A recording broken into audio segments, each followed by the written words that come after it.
Aquí tienes la traducción completa al español del texto que proporcionaste. He intentado mantener el tono narrativo, la atmósfera inquietante y el estilo original lo más fiel posible. Mi nombre es David. Soy lo que podrías llamar un guardián de faro, aunque eso suena mucho más romántico de lo que realmente es.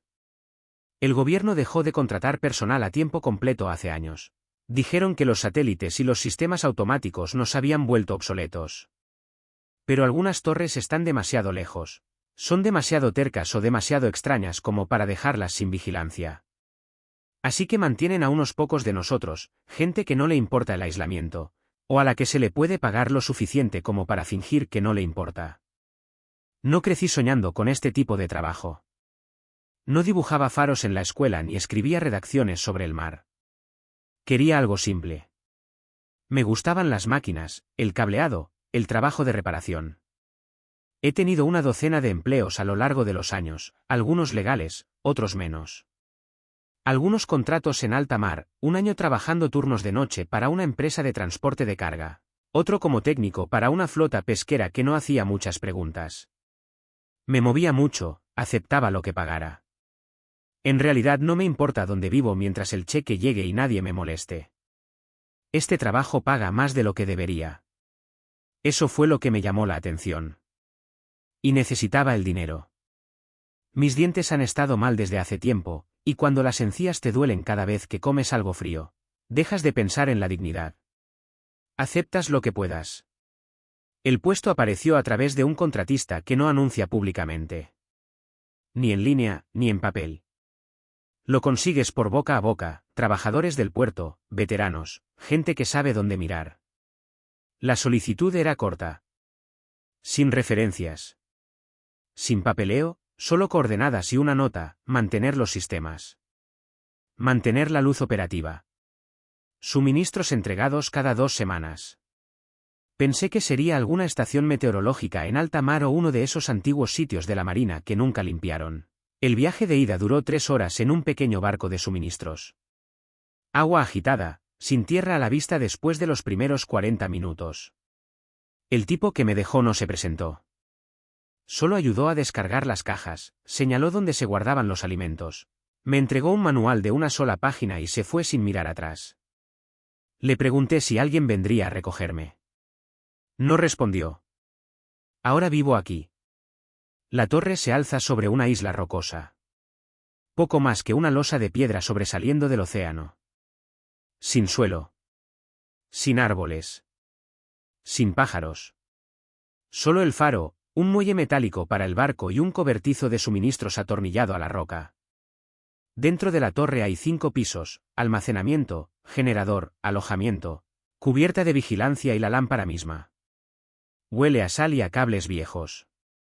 Las paredes crujen cuando el viento golpea justo. A veces las luces parpadean, pero siempre vuelven. Yo las mantengo arregladas. La mayoría de los días son tranquilos. Reviso los sistemas, baterías de respaldo, lente giratoria, sellos de presión. Ejecuto diagnósticos. Me aseguro de que el faro cicla correctamente cada 45 segundos. De eso se trata todo, la luz. Todo lo demás es solo para mantenerla funcionando. Como comida enlatada y raciones secas. Leo libros, casi todos los que dejó el anterior. Algo de no ficción, algo de ciencia ficción, nada especial.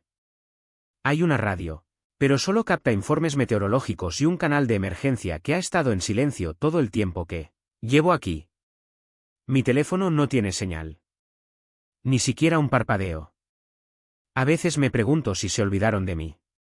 Pero entonces llegan los suministros, como un reloj, cada 2 viernes. Eso es lo único que permanece igual. Significa que alguien todavía sabe que estoy aquí. Alguien sigue pagándome.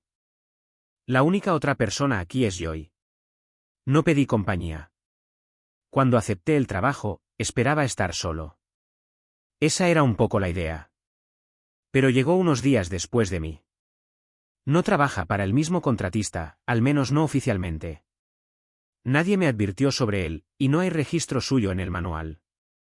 Solo una segunda litera y una placa con el nombre en la puerta: Joseph H. Mallory. Joy dice que está aquí por la misma razón que yo, mantenimiento, supervisión, revisiones diarias. Pero habla más que cualquiera que haya conocido. Y no solo del trabajo. Sobre todo habla de tesoros. Dice que este faro se construyó encima de un naufragio. Un galeón español que se hundió en 1722, cargado de oro de un templo que nadie recuerda. Según él, no solo se hundió, lo arrastraron hacia abajo. Dice que los viejos marineros creían que el tesoro estaba maldito, y que el océano se tragó el barco a propósito. El bisabuelo de Joy era buzo. Desapareció en estas mismas aguas mientras buscaba ese naufragio. Joy creció con las historias. Ahora dice que continúa la búsqueda, aunque nunca lo he visto bucear ni una vez.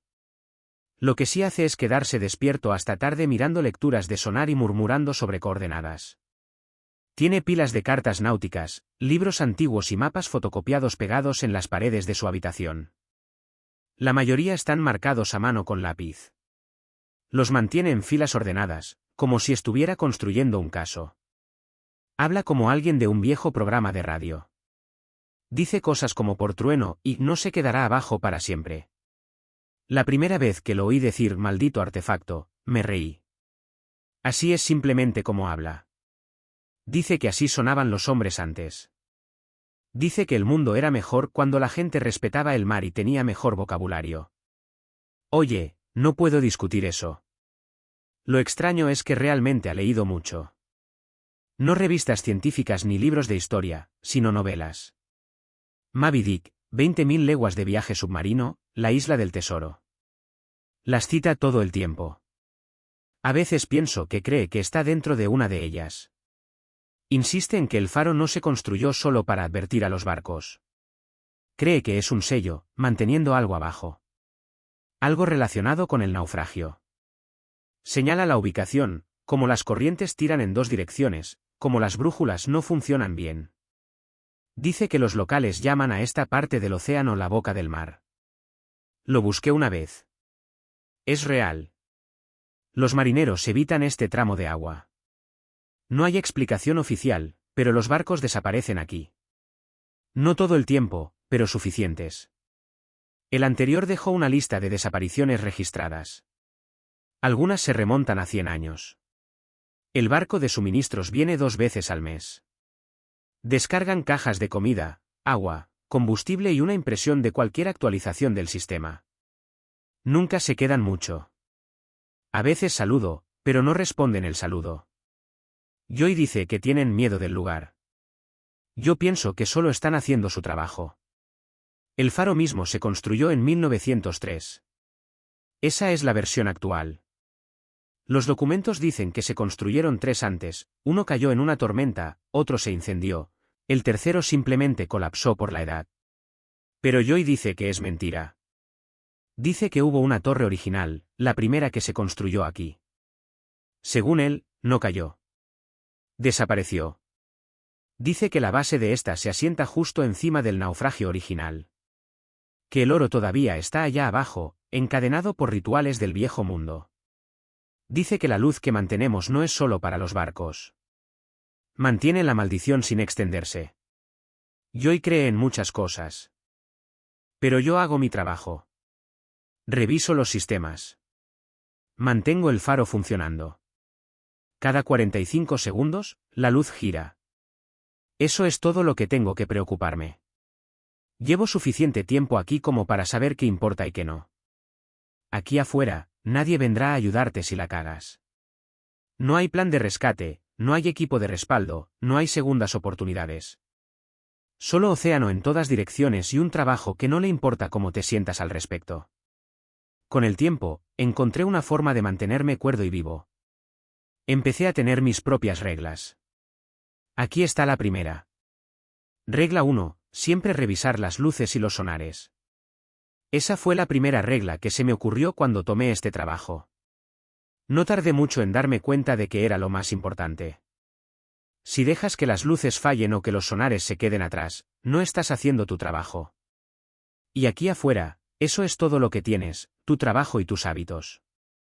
La mayoría piensa que los faros solo tratan de la luz. Granaz, largo alcance, mantener los barcos lejos de las rocas. Eso es cierto, pero solo es parte de lo que hacemos aquí. La otra parte es la red de sonares.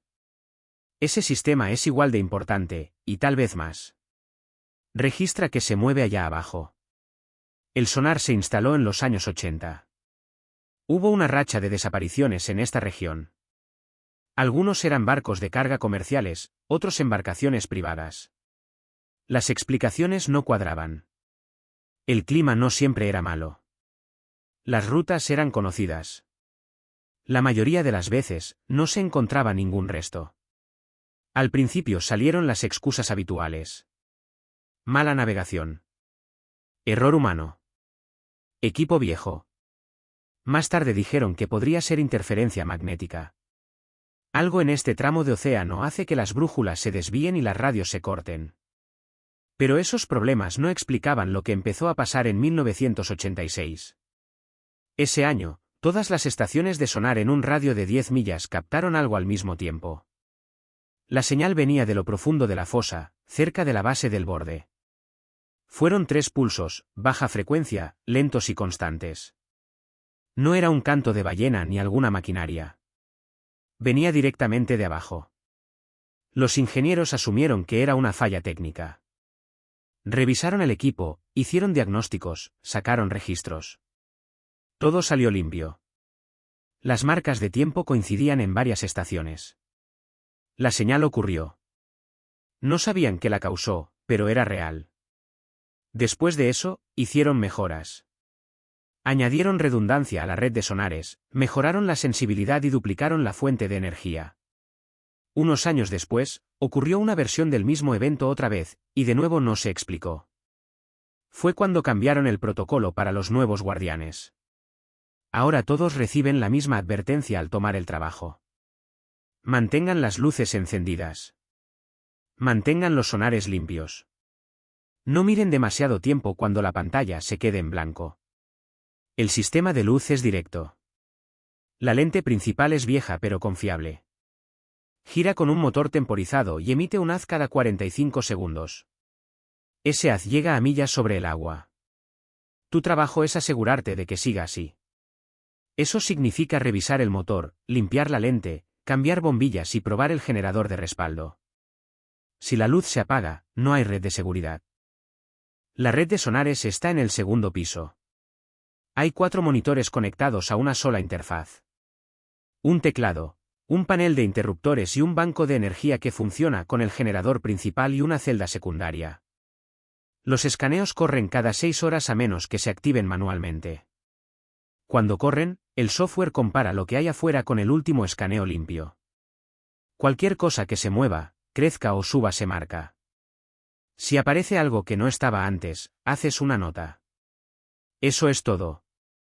La mayoría del tiempo, el sistema registra cambios inofensivos. Cardúmenes de peces. Restos. Deriva de tormentas que pasan. Hemos visto desde contenedores de envío perdidos hasta grupos de ballenas. Pero de vez en cuando aparece una forma que no coincide con nada obvio. Grande. Rápida. A veces inmóvil. Joy lleva sus propios registros. Imprime capturas de sonar, dibuja sobre ellas y las pega en la pared en una cuadrícula. Usa un sistema de puntos, círculos y líneas de colores para mostrar dónde aparecieron las cosas y con qué frecuencia. Dice que hay un patrón. Lo dejo trabajar en ello. No me molesta. Esta mañana hicimos la revisión rutinaria juntos. Primer escaneo del día. Todo salió limpio. Nada nuevo, dije, mirando la pantalla. Ni repeticiones tampoco. Eso es algo, dijo Joy. Solo movimiento normal. Las corrientes cambian. Los peces no se quedan en un lugar, dije sobre una taza de café. Él golpeó el monitor una vez con su pluma. A menos que algo más esté escuchando. Habla así a veces. Como si el océano nos estuviera observando a nosotros, no al revés. Registré el escaneo y reinicié el sistema. Joy sacó uno de sus viejos registros del cajón. Mira aquí. 18 de marzo. Gran caída. Mismas coordenadas que el mes pasado, dijo. Probablemente un fallo del escaneo, dije. Sacudió la cabeza. Mismo tamaño, misma profundidad, mismo tiempo de retorno. Subió, se detuvo y volvió a bajar. No discutí. He aprendido que no lleva a ningún lado. ¿Sabes qué es realmente este trabajo? Dije. ¿Qué? Preguntó, siguiéndome la corriente. Limpiar bombillas y cuidar una cerca de sonar, dije mientras le pasaba su tercera taza de café. Él sonrió. Tú piensas pequeño. Ese es tu problema. Y tú piensas que todo está conectado, contraataqué. Uno de nosotros tendrá razón algún día, dijo con un gesto. El siguiente escaneo estaba programado en 5 horas. Entre ahora y entonces, planeaba revisar el cableado otra vez. Joy dijo que revisaría otra pila de registros, tal vez trazaría más de esos puntos que sigue dibujando. Ese era nuestro ritmo. Luz encendida. Escaneo limpio. Luz encendida. Escaneo limpio. Era fácil dejar de pensar en por qué lo hacíamos. Después de un tiempo, se convirtió en rutina. Una lista de verificación.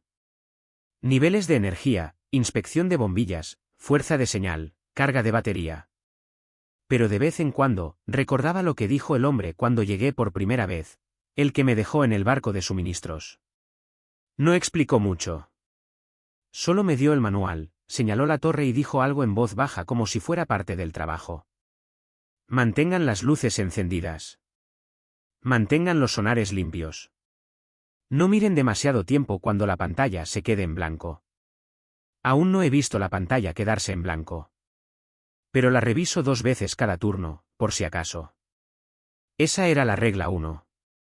Tenía sentido. Práctica. Medible. Pero había otras reglas también. Más extrañas. Lo que me lleva a la regla 2. Regla 2. Cuidado con el Kraken. La segunda regla está impresa en el manual que vino con el trabajo. No está escondida ni en letra pequeña. Está ahí en la página 4, en la misma sección que los procedimientos de bengalas de emergencia y el horario de mantenimiento de la luz. Solo dice, regla 2, cuidado con el Kraken. Nada más. Sin párrafo, sin descripción, sin información de fondo. Cuando lo leí por primera vez, pensé que era una broma. El resto del manual era técnico, la mayor parte al menos, como revisar fusibles, qué herramientas usar para limpiar la lente, qué interruptores resetear si fallaba el generador. Luego aparecía esa línea, y parecía la idea de alguien de una prueba. La subrayé y seguí adelante. 2 semanas después, dejé de pensar que era una broma de iniciación. Ocurrió durante una de las noches más tranquilas que he visto aquí. El océano estaba completamente plano. No había viento, no había olas. Incluso los ruidos habituales, el crujido del muelle o el golpe del agua contra las rocas, habían desaparecido. El cielo estaba despejado, y la luz del faro barría el mar sin resistencia. Estaba tan silencioso que podía oír el clic del relé cada vez que la lente giraba. Estaba arriba ejecutando un escaneo de sonar. Hacemos barridos completos 4 veces al día y revisiones de luz cada pocas horas entre ellos. Los escaneos de sonar cubren la fosa justo al lado del borde. Esa fosa cae más profundo de lo que muestran las cartas náuticas normales. La mayoría asume que es solo una falla natural. Nunca nos dijeron lo contrario. La alarma de sonar sonó alrededor de las 11:42 de la noche. Al principio pensé que era un mal funcionamiento. El sistema a veces activa alertas si la energía baja o si se acumula sal en los paneles de contacto. Pero cuando revisé el monitor, vi algo. Había una masa subiendo desde el fondo de la fosa. No era rápida, pero era grande, más grande que cualquier cosa que hubiera visto en la pantalla antes. Subía lentamente, 1 metro a la vez. El sistema no podía obtener una forma clara.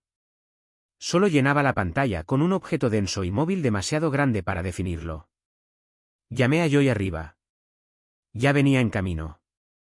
La torre empezó a vibrar mientras miraba la señal. No era como en una tormenta. No había viento, y el mar no había cambiado. Esto era diferente. Se sentía como presión viniendo desde debajo de la base, como si la isla misma respondiera a algo moviéndose debajo. Joy no dijo nada al principio. Solo miró el monitor, luego por la ventana. Lo seguí hasta el vidrio principal y miré también. El agua a unos 60 metros empezó a moverse.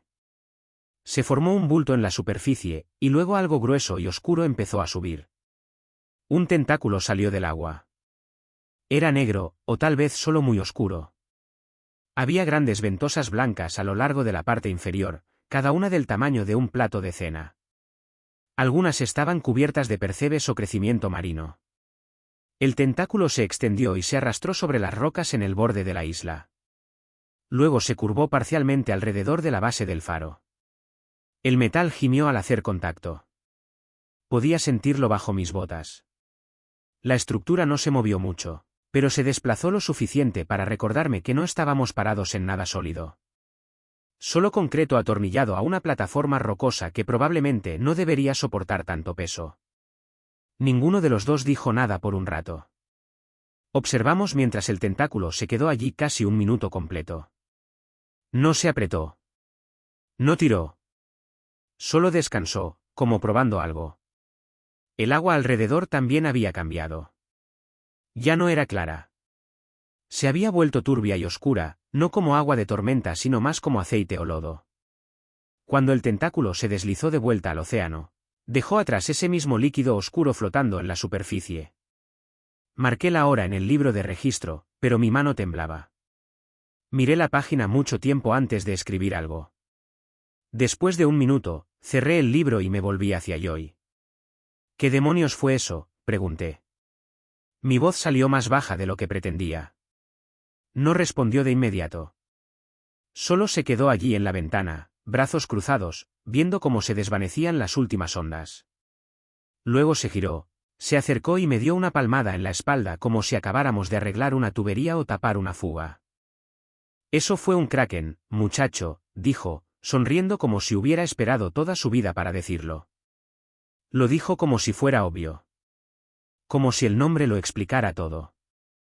Solo lo miré, luego volví a mirar el agua. Estaba calmada otra vez, como si nada hubiera pasado. ¿Lo habías visto antes?, pregunté. Sacudió la cabeza. He oído hablar de él. He leído sobre él. Primera vez que lo veo con mis propios ojos. Llevo esperando 20 años. Valió cada maldito segundo. No dije nada más. No tenía nada que decir. Nos quedamos un poco más, los dos mirando el océano vacío, escuchando el zumbido constante de la torre. Eventualmente, Joy se fue a revisar sus impresiones de sonar. Yo me quedé atrás y vigilé por la ventana, por si acaso. A la mañana siguiente, bajé al cuarto de almacenamiento. Hay un armario lleno de registros de guardianes anteriores. La mayoría son datos rutinarios, listas de suministros, registros de mantenimiento, solicitudes de piezas, bitácoras meteorológicas. En el fondo de un cajón encontré una pequeña caja de madera. Dentro había 3 cuadernos envueltos en tela. Las tapas solo tenían fechas. Eran registros manuscritos guardados por personal anterior del faro. No sé si estaban destinados a ser oficiales. No estaban mecanografiados ni sellados. Solo página tras página de notas diarias, mapas dibujados, gráficos de sonar y bocetos de la fosa. Cada cuaderno tenía entradas describiendo algo similar a lo que vimos. Un objeto grande subiendo de la fosa. Tentáculos. Ventosas. Movimiento cerca de la base del faro. Una de las entradas anteriores describía oír metal esforzándose bajo presión. Otra incluía una lista de síntomas después del contacto, fluctuaciones de energía, interferencia de señal, desapariciones de animales. Un guardián marcó los eventos en un calendario. Los intervalos no eran regulares, pero cada uno ocurría entre 40 y 60 años de diferencia. No le mostré los cuadernos a Joy. Ya cree más de lo que debería. Tiene sus propias explicaciones, y añadir más solo alimentaría el problema. Ahora, cuando reviso la red de sonares, tardo más. Verifico doblemente las marcas de profundidad. Vigilo subidas repentinas. Nunca solía ser el tipo de persona que decía que el océano está lleno de cosas que no entendemos. Pero ahora lo creo. Regla 3. Ignora las sirenas. Los viejos guardianes lo escribieron en sus registros privados. Los locales hablan de ello como si fuera conocimiento común. Incluso la Guardia Costera tiene un término técnico para ello. Pero nadie te lo dice directamente hasta que ocurre. Empezó hace unos meses, cuando la niebla era tan densa que no podías ver más allá de tu mano. Llegaba rápido, en minutos, atrapando barcos pequeños en clima de visibilidad cero. El día que empezó, nos pidieron ayudar con una búsqueda. Habían captado una señal de socorro a unas 7 millas náuticas al este del faro, no lejos de una ruta de navegación. Uno de los barcos pesqueros había salido de noche, solo. El hombre que lo llevó era local, vivía en St. George's. Se llamaba Roger, 50 y tantos, viudo. Solía capitanear un barco de turismo antes de que el negocio se secara. Había zarpado en un pequeño bote justo después del atardecer. Sin radio, sin baliza GPS, solo una linterna y un chaleco salvavidas. La gente en tierra dijo que intentaron detenerlo, pero no escuchó. Les dijo que había oído a alguien llamando desde el agua. Dijo que era la voz de su esposa. Su esposa había muerto 3 años antes. La Guardia Costera lo registró como un posible incidente de desorientación. Nos llamaron temprano a la mañana siguiente. Dijeron que éramos los más cercanos a las últimas coordenadas conocidas y preguntaron si podíamos ayudar a escanear el área. Yo revisamos primero el sonar. No encontramos nada inusual. Sin restos. Sin contactos grandes. Solo agua abierta y mucha niebla. Alrededor de las 9 de la mañana empezamos a barrer el área en bote. No es parte de nuestras tareas habituales, pero este tipo de cosas pasa a veces. Cuando alguien desaparece aquí y no hay nadie más lo suficientemente cerca para ayudar, se espera que colaboremos. Dividimos la cuadrícula y buscamos en círculos. Joy manejaba la proa mientras yo controlaba el acelerador y las comunicaciones. Encontramos a Roger a las 10:42 de la mañana. Su bote estaba boca abajo, flotando bajo en el agua. Joy lo vio primero, un casco azul pálido a la deriva de lado, apenas por encima de la superficie. La corriente lo había llevado más al norte de lo esperado. El hombre todavía estaba vivo. Estaba tendido sobre el casco como si hubiera intentado trepar pero no había llegado lejos. Tenía los brazos raspados. Ya no llevaba el chaleco salvavidas. Lo subimos a bordo y le dimos una manta térmica. No se resistió. Tampoco dijo nada. Joy le preguntó qué pasó. Solo seguía mirando más allá de nosotros, hacia el agua abierta. Después de unos minutos, dijo, ella me llamó. Eso fue todo lo que dijo durante el resto del viaje de regreso. Más tarde, los paramédicos dijeron que estaba deshidratado y ligeramente hipotérmico. Dijeron que probablemente no había dormido en 2 días. Dijeron que tuvo suerte de que lo encontráramos. Joy no pensaba que fuera suerte. Mantuvo la voz baja en el camino de regreso. Me habló de historias que había leído en los registros de guardianes más antiguos. Dijo que algunos solían llevar cera de abeja. Se tapaban los oídos durante ciertas mareas, especialmente después de noches largas y tranquilas. Otros recitaban salmos o cantaban en voz alta para ahogar lo que oían. Le pregunté qué intentaban bloquear. Dijo, sirenas, muchacho. Sirenas. Viven en estas partes. Al principio pensé que solo estaba exagerando otra de sus teorías. Pero al día siguiente volví al armario y leí más de los registros. La letra cambiaba de guardián en guardián, pero las entradas coincidían. Una decía, oí algo anoche, sonaba como mi madre, llamando desde el arrecife.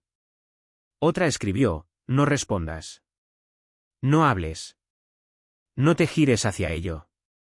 Una entrada simplemente decía, cantando. Bajo. Familiar. Tapé oídos. No paró. Las entradas estaban separadas por años, pero el contenido era el mismo. Alguien oía una voz que reconocía, usualmente un ser querido muerto. Venía del mar, normalmente en noches tranquilas o después de largos periodos sin tormentas. A veces sonaba lejano, otras cerca. En unas pocas entradas, los guardianes admitían que casi salieron a comprobar. La explicación oficial es, fenómeno auditivo. Está listado en un suplemento de entrenamiento de la Guardia Costera que encontré dentro de un viejo archivador. Lo describe como una combinación de privación de sueño, distorsión de frecuencia ambiental y estrés psicológico. Básicamente, tu cerebro te juega una mala pasada, usando el sonido del mar y tus propios recuerdos para crear algo que parece real. Los locales no lo llaman así. Todavía lo llaman tentación. Dicen que el mar intenta atraer a la gente cuando está tranquilo, especialmente a quienes han perdido a alguien. Dicen que no grita ni chilla. Canta. Yo nunca lo he oído. Pero Joy sí. Unos meses después de encontrar a ese náufrago, Joy empezó a guardar cera de abeja en su casillero. Dijo que era por si acaso. No lo presioné al respecto. No es de los que mienten sobre lo que oyen, aunque dramatice algunas cosas. Una noche lo encontré sentado en la sala principal, con auriculares puestos, escuchando un viejo reproductor de casetes. No se dio cuenta de que estaba allí hasta que le pregunté qué estaba reproduciendo. Solo ruido. Algo para mantener la cabeza ocupada, dijo. Me contó que la noche anterior había oído a alguien. Dijo que era la voz de su abuelo, llamando desde las rocas. Su abuelo murió cuando Joy tenía 12 años. Ahora mantengo mis auriculares cerca. Pongo estática, o música, o nada en absoluto, solo lo suficiente para llenar el espacio. Reviso los cerrojos de las puertas de la plataforma superior todas las noches antes de dormir. Me mantengo lejos de las ventanas cuando el agua está tranquila. No hay ninguna línea sobre sirenas en la descripción del trabajo. No hay advertencia de audio integrada en el sonar. Pero después de lo que vimos, lo trato como protocolo. Ignora las sirenas. He leído suficientes registros antiguos para saber que esto ha estado ocurriendo durante mucho tiempo. Nombres diferentes, historias diferentes, mismo patrón. Oyes algo que parece familiar. Luego cometes un error. No puedes evitar que el mar llame. Pero puedes elegir no escuchar. Eso nos lleva a la regla 4. Regla 4. Apaga las luces cuando veas los barcos muertos. Joy fue quien les puso ese nombre. Barcos muertos. Él vio uno antes que yo. Dijo que parecía un barco hecho de niebla, brillando azul, flotando justo sobre la superficie como un reflejo que no pertenecía a nada. Pensó que era un truco del clima al principio, tal vez alguna refracción extraña o luz de luna rebotando en la bruma. Pero luego vio las figuras. Caminaban por la cubierta. No hablaban. No miraban alrededor. Solo se movían en líneas lentas y constantes. Un hombre empujaba un trapeador sobre madera vacía. Otro enrollaba una cuerda que no estaba allí. Un tercero se inclinaba sobre la barandilla como revisando las olas. Todos parecían sólidos y presentes, hasta que el haz del faro tocó el barco. Entonces desaparecieron. Por eso Joy creó la regla. No dejas que la luz los toque. Apagas el faro y los dejas pasar. El manual oficial no menciona los barcos muertos. No hay nada en los procedimientos sobre apagar la luz por ninguna razón excepto conservación de energía o mantenimiento. Pero yo mismo los he visto ahora, y entiendo por qué los guardianes mayores llevaban registros de todos modos. El primero que vi llegó justo después de las 3 de la madrugada. El radar no lo detectó. El sonar no mostró nada. Estaba haciendo una revisión rutinaria de ventanas desde la sala de vigilancia y vi algo azul moviéndose a través de la niebla al norte. No era brillante, pero tenía su propio resplandor. Un contorno azul apagado alrededor de lo que parecía un pequeño carguero. Sin banderas, sin marcas. Solo un casco, una cubierta y un solo mástil. No hacía ningún sonido. La niebla se quedaba alrededor como pegada en su lugar. Apagué la luz. El interruptor es manual. No hay automatización para esta parte. Si no tomas la decisión rápido, la rotación pasará sobre el barco. Avancé y corté el haz justo antes de que barriera en esa dirección. Lo vi moverse. Había al menos 4 personas en cubierta. O lo que parecían personas. Uno enrollaba cuerda, justo como dijo Joy. Otro estaba de pie en el timón. Sus manos se movían, como si girara algo. La rueda no era visible. tampoco el timón. Pero seguía girándolo, de un lado a otro, como si algo aún respondiera. Mantuve la luz apagada hasta que el barco pasó detrás de las rocas al oeste. Cuando volví a encender el haz, el agua estaba vacía otra vez. La primera vez que ves uno, es difícil de explicar. No se siente como una historia de miedo. Se siente más como un error, como si algo se hubiera quedado atrás y nadie supiera cómo apagarlo. Joy piensa que son lo que queda de los barcos que desaparecieron en el Triángulo. Dice que están atrapados aquí, todavía haciendo lo que hacían en sus últimos momentos. Dice que están buscando algo. Le pregunté una vez qué buscaban. Dijo, probablemente tierra. Probablemente hogar. Los pescadores locales tienen sus propios nombres para ellos. Algunos los llaman linternas del mar. Otros, planeadores. Un viejo nos dijo que nunca los miráramos demasiado tiempo. Dijo que si miras demasiado, empiezas a ver caras que reconoces. No sé si es verdad, pero ya no miro fijamente. Yo los llamo perlas negras. Los saqué de esa vieja película de piratas, la del barco maldito que navega bajo la luz de la luna, y la tripulación no puede morir. Me pareció apropiado, y a Joy le hizo gracia. El registro de guardián más antiguo que pude encontrar que mencionaba los barcos muertos estaba fechado en 1919. La letra era pulcra y exacta. La entrada decía, observado ves el azul más allá de la línea de niebla. Figuras en cubierta repitiendo tareas sin pausa. Luz golpeó proa. Barco desapareció instantáneamente. Mantuve luz apagada durante segundo pase. Figuras no respondieron. Más adelante en el mismo libro, otra entrada describía a un guardián que no apagó la luz. El barco desapareció como antes, pero ese guardián escribió que vio algo más allá de la tripulación. Nunca lo explicó en detalle. Su última entrada fue corta, no estaba destinado a ver eso. No puedo dormir. No puedo comer. Debo irme. Según las notas de la estación, saltó al agua 2 semanas después. Su cuerpo fue encontrado días después, atrapado en una poza de marea, media milla al este. Joy dice que cree que los barcos son atraídos por el faro, como polillas. Cada vez que veo uno, me da ganas de rezar, aunque no sea religioso. No lo he hecho. Pero lo pienso. Bueno, esas son todas las reglas que tengo hasta ahora. 4. Bastante simples en papel. Pero me han mantenido vivo aquí más tiempo que a la mayoría. Te sorprendería cuántos no duran más de una temporada. Algunos se van. Algunos desaparecen. Unos pocos simplemente dejan de responder la radio un día. El barco de suministros llega, encuentra todo en su lugar, luces girando, registros actualizados, hervidor aún caliente. Sin guardián a la vista. Joy habla mucho, y durante mucho tiempo desconecté la mayor parte. La mitad del tiempo sonaba como cuentos de mar, o algo que había armado de novelas antiguas y registros medio leídos. Pero últimamente he estado escuchando más. Hay más aquí afuera. Más historias, más monstruos. De eso estoy seguro ahora. ¿Y este trabajo? No es solo mantenimiento. No es solo sobre el equipo. Sería un tonto si todavía pensara eso después de todo lo que he visto hasta ahora. Así que si estás leyendo esto, tal vez porque estás pensando en tomar el mismo trabajo, o tal vez porque algo te llevó por un agujero de conejo de viejos registros de faros, aquí va mi consejo. Toma las reglas en serio. Cada una de ellas. No recibirás una orientación adecuada. Nadie te explicará las cosas raras.